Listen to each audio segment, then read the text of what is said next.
Yeah. do have a lot of experience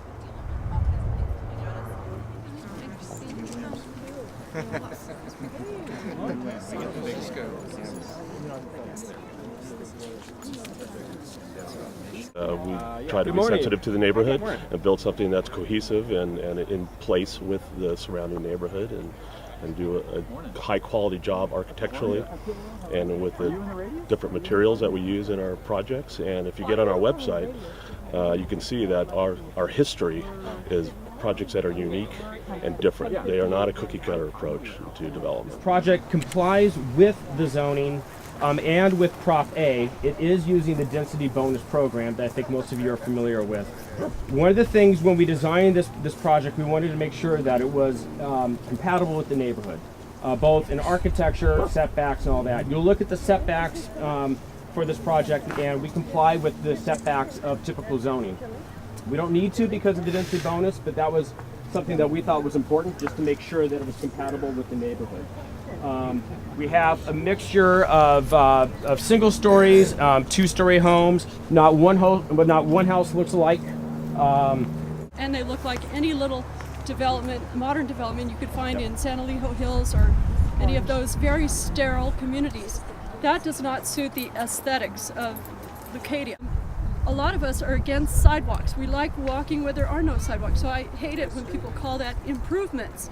To us, it's not an improvement at all. It's horrible. We don't like it. We don't want it. People who are walking their dogs just want to walk on the street with the vegetation coming right down to it.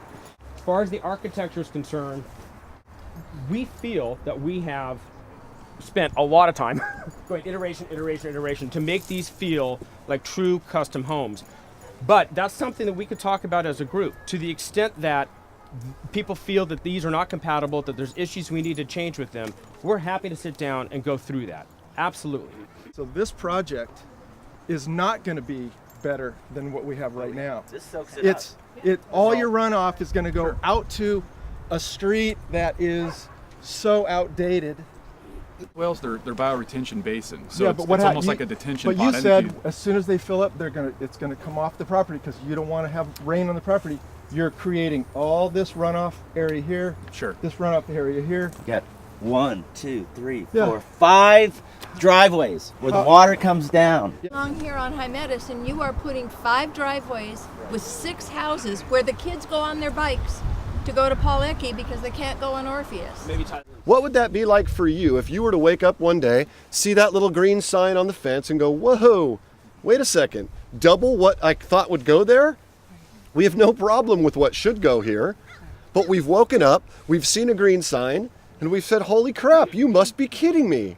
They're doubling what should be on that lot. What I love about Leucadia, why I bought in Leucadia, why I grew up here, it's all about being rural. So how do you feel when you wake up in your neighborhood, your next door neighbor goes for double density? How does that make you feel? Again, I feel that we're working with the character of the neighborhood. That's not my question. That isn't my question. Bought one that was split, but it was split into 4 lots. We all complied. The city required us to comply. We have a 15,000 square foot lot. So all of that was required to stay, R3. I just don't understand why you're so pleased with your 9,600 square feet and think we should all be happy about it when if all of us were trying to do a lot split, we'd have to do 15,000 square feet because it's R3 here. Not going to stand for allowing the water to come off into the street, and the group is going to pool their resources to fight you legally. You have to decide whether or not you want to be in for that long haul and how that affects Go back to your budget. That will happen, and also with due respect to the architecture, it's 10 years old. Yeah. It's dated. It's very monochromatic. They do look the same, even though you think that they don't. You might, if you do come back with a lesser density in order to be able to go forward, you might give some thought to actually improving on the quality of the architecture as well. How many people here are opposed to over the 5 houses? Yay! Every single person here is opposed to it. We understand that you're a developer and you want to make money. We get that. But can you consciously go to sleep every night knowing that you're affecting this many times 2 people and their life, and why they picked an eclectic neighborhood like this to put their money into and live here for some of us 60 years, 50 years, for a long time, because we love Leucadia. It's not the same as putting this development into San Alejo Hills. We get that. There's places that are new places where you put developments like this. This land has been here for so long.